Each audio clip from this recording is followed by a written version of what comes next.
Vocês sabem que não é a primeira vez que eu sou presidente do Brasil. Eu votei pela terceira vez para governar o meu país. E, graças a Deus, eu tive muita sorte nos meus 2 primeiros mandatos. E, graças a Deus, eu estou tendo sorte no meu terceiro mandato. Eu sempre compreendi que economia não tem mágica. Você não inventa economia.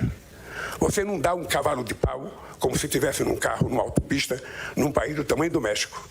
E muito menos você dá um cavalo de pau numa economia do tamanho do Brasil. É preciso que a gente tenha, primeiro, sensibilidade política de como que a gente vai dirigir os acontecimentos que nós queremos que aconteça no México e no Brasil. E eu defini algumas coisas na minha vida. Primeiro, eu não sei se vocês estão lembrados, a primeira coisa que nós conseguimos aprovar no meu governo, nesse terceiro mandato, foi um arcabouço fiscal. Porque era preciso garantir ao povo brasileiro, ao mercado e ao mundo que a gente iria ter muita estabilidade, muita responsabilidade fiscal. Depois, eu defini que a gente precisaria ter estabilidade econômica.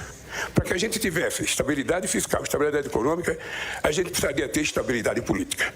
Para que a gente tivesse esses 3, a gente precisaria ter um 4º componente, que é a estabilidade social. E para ter todas essas 4 coisas, era preciso ter uma 5ª, que era a estabilidade jurídica. E a última era que a gente tivesse um governo com muita previsibilidade, que ninguém fosse pego de surpresa com medidas feitas nas caladas da noite. Uma conversa muito franca com empresários brasileiros, com empresários de outros países, para que a gente pudesse oferecer ao Brasil a serenidade e a tranquilidade que o país precisava para ser governado.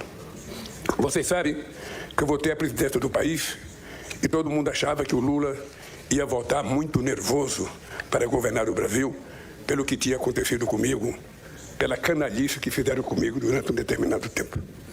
E quando eu voltei a presidir o país, eu voltei predestinado a deixar o passado de lado e não trabalhar com o fígado, mas trabalhar com o coração e com a cabeça.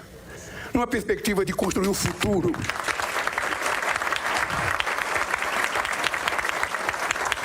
Numa perspectiva de construir o futuro com base nas coisas boas que aconteceram no passado, sem levar em conta as coisas ruins que te aconteceram. Porque não é possível você governar com o fígado. Não é possível você governar com ódio ou rancor de alguém. Você perde muito tempo para que as coisas aconteçam. E eu precisava construir uma credibilidade a nível internacional do que iria ser o Brasil no terceiro mandato do presidente Lula. E nós vivemos a seguinte situação. Eu precisava reconstruir o país, porque o país tinha sido semi-destruído nas suas instituições.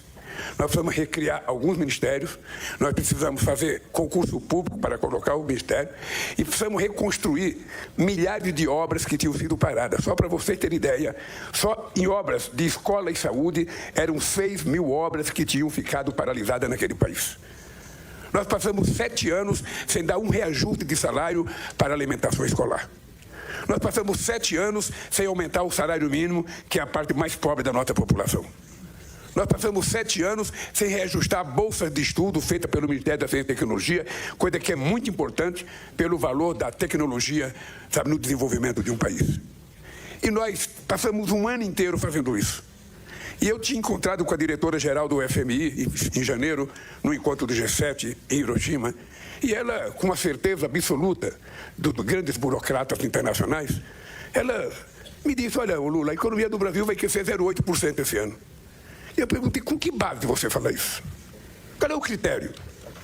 Ela falou, o critério, o estudo, as pesquisas que nós fizemos, com quem que vocês conversaram? Você precisava ter conversado comigo, ter conversado com a Haddad, ter conversado com as pessoas que fazem parte do governo agora, porque a gente vai crescer mais do que isso, porque a gente precisa crescer mais do que isso. E vocês sabem o resultado, nós crescemos 2,9%. Eu, se fosse comerciante, eu diria 3%. Aumentava 0,1% para poder ficar um número exato e mais forte. Mas vocês pensam que com isso o pessimismo terminou? Não. O mesmo de sempre resolveram dizer que a economia brasileira iria crescer apenas 0,9%, ao máximo era 1,2%. E agora, todo mundo está surpreso porque a economia brasileira pode crescer 3,5%. Não é um crescimento excepcional, porque o Brasil já cresceu a 14% ao ano. O Brasil já cresceu a 10%.